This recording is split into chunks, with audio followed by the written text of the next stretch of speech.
Bom dia.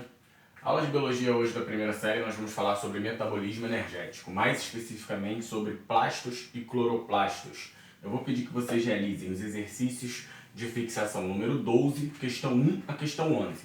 Esse conteúdo está no capítulo 4 da apostila, página 32 e 33. Então, gente, a gente até o momento, a gente viu bem detalhadamente metabolismo energético humano, Quando eu digo humano, na verdade é o animal, Mas aí a gente, quando fala do metabolismo animal, a gente sempre foca bastante no metabolismo humano, isso é natural, tá? Do estudo, do currículo. E aí a gente viu que tem a glicólise, que é a questão da fermentação, respiração anaeróbica. Depois a gente viu a questão da respiração aeróbica, que depende de oxigênio. Que aí vem aquele... A gente desmembrou, aquele que a gente achava que era o bicho-papão do ciclo de Krebs, que é a cadeia respiratória, ou cadeia transportadora de elétrons. Então a gente detalhou tudo isso. Só que a gente percebe que existem também os vegetais. E a gente para pensar o seguinte, o metabolismo energético humano, ele, digamos que 95% é voltado para um tipo de organela, que são as mitocôndrias, que vão produzir ATP, adenosina trifosfato. Mas só que os vegetais, eles não é correto a gente dizer que eles não têm mitocôndrias, Porque a gente viu nas aulas passadas que eles até apresentam mitocôndrias sim, mas são mitocôndrias bem primitivas, são mitocôndrias que na verdade não exercem uma função bem específica e é um número muito reduzido desse tipo de organela. E aí a gente se pergunta como que esses organismos conseguem produzir energia, Porque eles necessitam de energia também. E aí, gente, a gente se depara com outro tipo de organela. A gente se depara com um tipo específico de organela dos organismos vegetais para produzir a sua energia específica. E que organela é essa? São justamente os plastos, Professor, mas plastos não seriam cloroplastos, clorofila?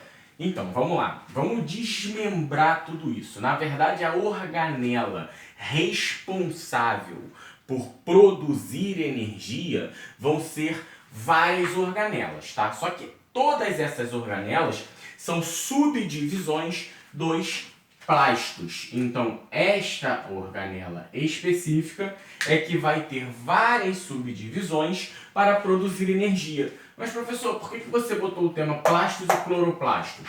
Porque os cloroplastos é um tipo específico, de subdivisão de plastos. E é o que nós vamos ver hoje especificamente. A gente vai tentar entender, compreender isso bem ao pé da letra mesmo, para que a gente consiga sair daqui entendendo tudo. Só que tem um detalhe.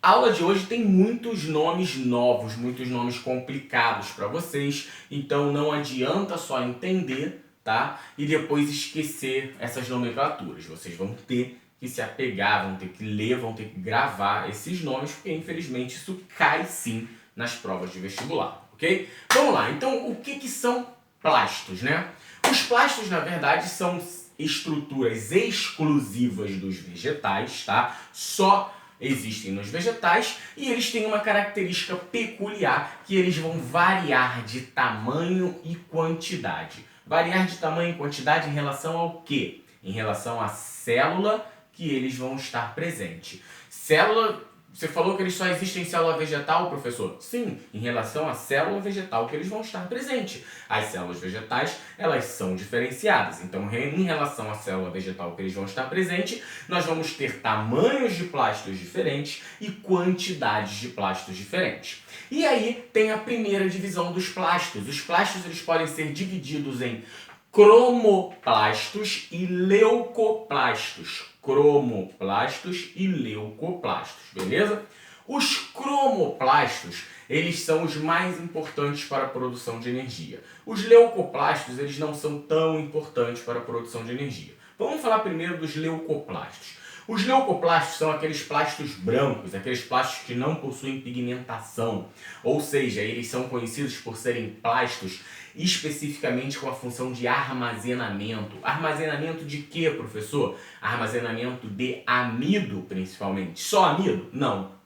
mas eles também vão armazenar outras coisas, mas a principal fonte de armazenamento vai ser o amido, tá? E aí, gente, eles vão possuir também dentro dos leucoplastos o proplasto. O que é proplasto, professor? Proplasto é uma estrutura esférica que vai apresentar duas membranas, DNA, ribossomos, enzimas e proteínas específicas. Mas por que a importância desse proplasto, professor? Vamos pegar esse proplasto, guardar aqui no cantinho, que daqui a pouco a gente volta a falar dele. Beleza? Vamos lá. E os cromoplastos? Os cromoplastos, aí sim, eles já têm uma responsabilidade maior na formação de energia. Por quê? Porque ele vai apresentar pigmentação no seu interior. Pigmentação esta que é a clorofila, ou seja, é aquela pigmentação responsável em captar luz para o vegetal, para realizar a fotossíntese, ok? Então, cromoplastos, leucoplastos, beleza? Então vamos lá, vamos falar agora dos cloroplastos, não é cromoplastos, cloroplastos. Os cloroplastos, tá, são cromoplastos específicos. O que, professor? Vamos lá. Lembra que eu falei que os plastos se dividem em cromoplastos e leucoplastos, né? Então, os cromoplastos, eles são responsáveis pela produção de energia porque tem clorofila. Os leucoplastos têm mais uma função de armazenamento. E aí, quando eu digo que os cloroplastos são um tipo de cromoplastos, um tipo de divisão dos plastos, logo eu associo os cloroplastos aos plastos. Os cloroplastos nada mais são do que um tipo de subdivisão dos plastos. Ou seja, os cloroplastos é um tipo específico de um tipo de plasto. Ou seja, um tipo específico dos cromoplastos, tá?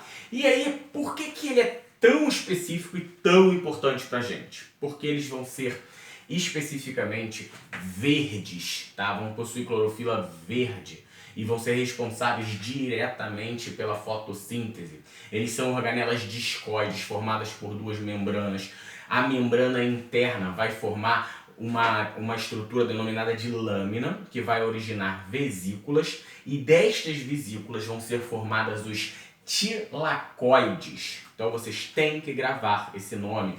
São organelas. O que são os cromoplastos? São organelas discoides, tá? Formadas por duas membranas, e a membrana interna vai formar lâminas. Estas lâminas vão originar vesículas, e estas vesículas vão formar uma estrutura denominada de tilacoide.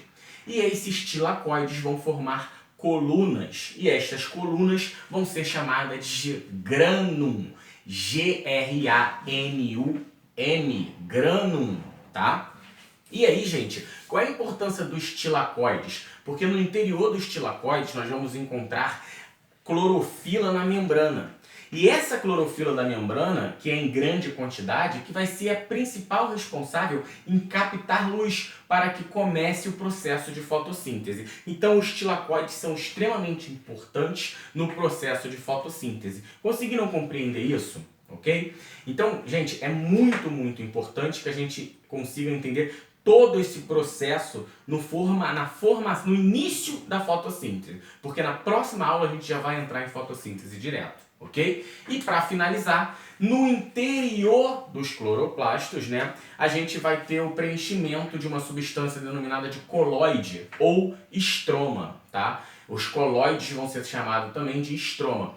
Qual é a importância desse coloide ou desse estroma? Justamente também dar início à fotossíntese, sendo que os tilacoides vão ter digamos que um start maior nessa fotossíntese, uma maior importância devido à maior quantidade, tá, de clorofila verde, beleza? Galera, sabendo de tudo isso, fica aqui o pedido da atividade devolutiva número 3, relacionado ao capítulo 4. O que eu quero que vocês façam? Eu quero que vocês caracterizem para mim plastos e cloroplastos. Vai lá e bota os plastos, os dois tipos de plastos, cromoplastos e leucoplastos, caracteriza eles e vai lá para mim e caracteriza bem detalhadamente cloroplastos, que é um tipo de cromoplasto como nós vimos na aula de hoje. Beleza? Fico aguardando, muito obrigado, até a próxima.